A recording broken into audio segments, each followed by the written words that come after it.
Hello po. Kap Saldis, Kaloy po, Kapitan. Magandang umaga po. Apo, galing ako diyan kahapon, Kap. Doon sa New Ginlo, diyan sa barangay mo, katulad ng dati, alas 9, nagpalaot ako. Nakita ko doon, labing isa, ulbot, nag-aarya. Umagang-umaga, Kap. Ano bang nangyayari na naman? Kala ko na-resolve na po yan. Ano po, yung po sa nakaraang PAMBI meeting, na-approve na po na ang PAMBI yung fishery code ng municipality of Taytay. Oh. Kasi this area is protected area, so national po. Para po makapag-operate yung naging kami ng tulong doon sa municipal government at sa provincial government. Yun nga, na-approve ng PAMBI para tumulong sila. Oh. Ngayon po, sobrang busy po ng munisipyo ngayon dahil last day ngayon ng Pasinggatan Festival. So, napaka-busy po namin. Lahat po ng barangay is busy. So, hindi pa po nasi-create yung Bantay Taytay, Bantay Palawan, Bantay Malampaya. So, ginagawa pa lang nila. Nagtatalaga pa lang ng mga tao.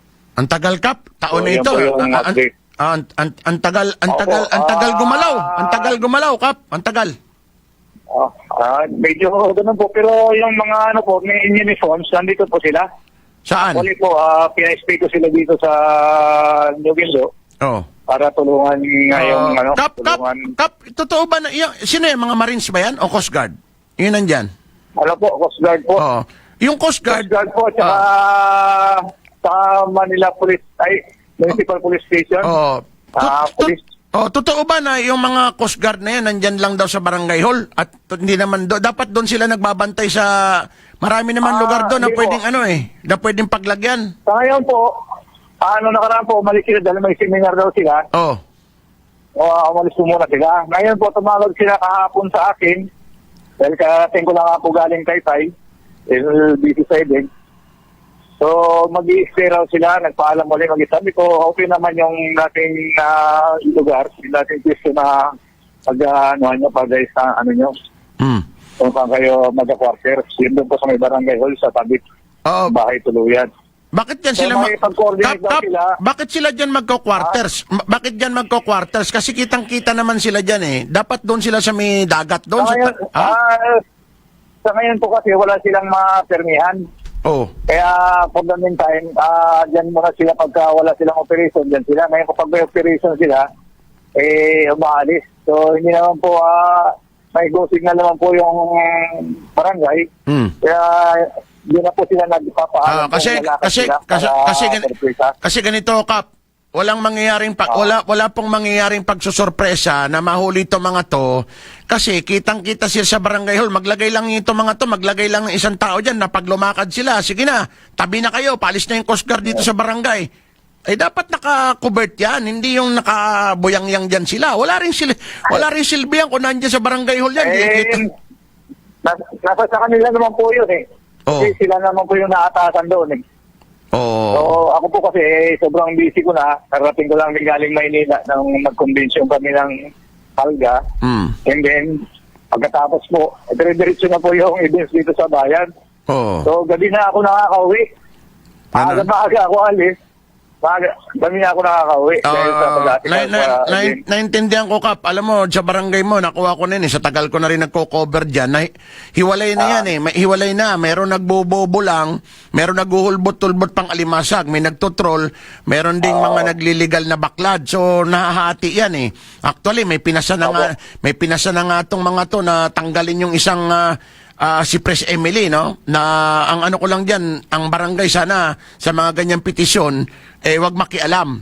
Pabayaan sila mag-desisyon, ano? Pero anyway, ang target ko naman dito, Kap, ay mabantayan ito. Kung may nagbabantay diyan, useless kung nandiyan sila sa barangay hall kasi di ba?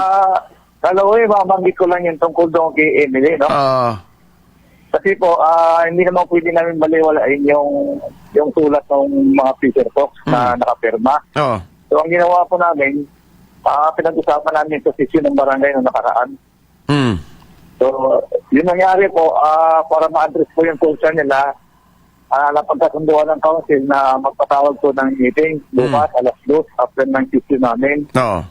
So, ang nangyayari po kasi, para gusto ng mga tao na magkaintindihan ba, para ma-address yung concern, ito kasi si Emily, ayaw umatin. Bakit daw gusto Ayaw umatin. bakit daw gusto nilang tanggalin si Emily? Hindi naman po, aywan ko sa kanila, kaya nga po yung council po, nagiging transparent din na ipatawag po sila lahat ng teacher po, para ma-address po namin yung concern ng bawat isa. Sige, anyway, So, hindi po kami nagiging, hindi po kami, matagal ko na pong gawain yung sa mga illegalista.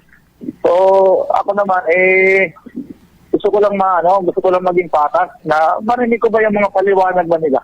Okay, sige. So, nasa barangay na usapin yan. Dito balik ako doon sa dagat. Yun ang concern ko. Biro mo, alas 9 ng umaga, tapos andun lang sila, area sila, tabi-tabi sila. Di ba? Alam mo naman kung ano yung naidudulot na hindi maganda niyan. Yung mga nagliligal na mga bobo lang, pagka inarya mo ng lambat yan, damay-damay, sira lahat yung kanilang mga pinaghirapan at pinagkagastusan dahil dito sa mga ito. So, ang tingin ko naman dito pag kami nagbabantay, nawawala Pagka nawala yung nagbabantay, yan na naman sila. Yun ang madalas ko sabihin nung nagkaroon kami ng committee hearing sa provincial. Sabi ko, para mawala lahat ng illegalista, naghingi ako ng tulong sa lahat, sa DNR, may uniforms. Labantayan natin ng kahit na mga 1 buwan o 2 linggo, tutukan natin para mawala yung mga illegalista. So, sa gayon po, ganun po yung naging ko. Pati po yung mga nagtutrol, lahat na, i-address na natin lahat ng mga illegalista. Lahat na, troll. Ilan lang. Troll. Hindi, troll, lulbot-tulbot, damay na lahat kasi nga, within protected area, nakakatawa namang sabihin, protected area, alas 9 ng umaga, may nag-ulbot-tulbot. Hindi protected area yan. Lalabas tayong katawa-tawa niyan, di ba? Hindi. So, ang punot niyan, di ba? Sa akin po, Sa akin po, sabi ko nga sa inyo nung una pa, na simula nung mapisto ako ng 2010, talagang binabakbakan ko yun sila. Personally, ako talaga at mga kagawad. So, minsan nagbabakat sa akin yung mga mini-phones. Siyempre po, may edad na po tayo at meron namang protected area management office, meron mga rangers, may mini-phones. Kaya nakaraan niyo po, nakatanda niyo, humingi ako ng tulong sa inyo, di ba? Kaya nga, nadala na natin dyan. Nadala na natin Sangguniang Panlalawigan dyan. Nadala natin sa province, di ba? Nadala natin sa province. Pati yung mga taga-munisipyo, mga Sangguniang Bayan, Vice Mayor, at lahat ng mga SB, lahat composite na, nag-attend po. So, yun po na pagkatuon na, maglalagay sila ng technical working group. Pero, pag natapos ng committee hearing, nagsalita po ako, 2 beses yata ako nagsalita ng natatandaan ko Natulungan nyo kami. Habang ginagawa yung PWG, pinaworkout yung PWG, bantayan po natin yung dagat.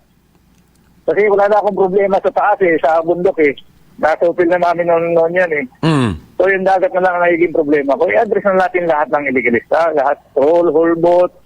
Nung nakaraang assembly meeting namin, sinabihan ko na rin yan sila. Sabi ko, pasensyahan tayo, pag nakahuli kayo, wala akong magagawa dyan. Kap, kasi ganito nakikita ko. Pagka nakahuli itong mga to, may mga buyer to identify naman kung sino yung kanino mga bangka yan, dahil dyan lang naman, Sitio Minara, di ba, Nyoginlo, Olginlo, saan nila binibenta yung mga huli nila galing dyan sa Hulbot pang Alimasag halimbawa. May mga buyer dyan, alam nila yan kung sino yung mga nagbobobo lang dyan at yung nagbabaklad lang. Kasi yan lang naman, paikot-ikot lang naman yan dyan di ba? May buyer ko dito yung kapitbahay ko, tinanong ko sila.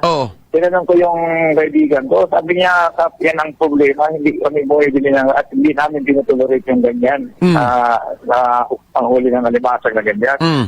So, okay naman yung kapitbahay ko rito. Akala ka namin yung nahuli ng isa, tao niya. Yung pala, hindi niya pala tao. Kaibigan lang. So, ayaw ko po kung saan nila binibinta hindi ko na rin namumonitor Nandyan lang yan. Kadalasan kasi parang diadala nila sa ibang lugar. Particular yan, El Nido, Taytay, yan. Okay. Sa Princesa. So, yung binabanggit pero mong yung binabanggit mong bantay ano yan? Bantay ano yan? Bantay dagat? Ay ano yan kanina sinasabi mo na? Ha? Bantay Taytay po. Bantay ano? Malampaya. Bantay Malampayan na yan. Taytay. Bantay Taytay, Bantay Malampaya. Ibig sabihin, binubuo pa lang yan? Binubuo?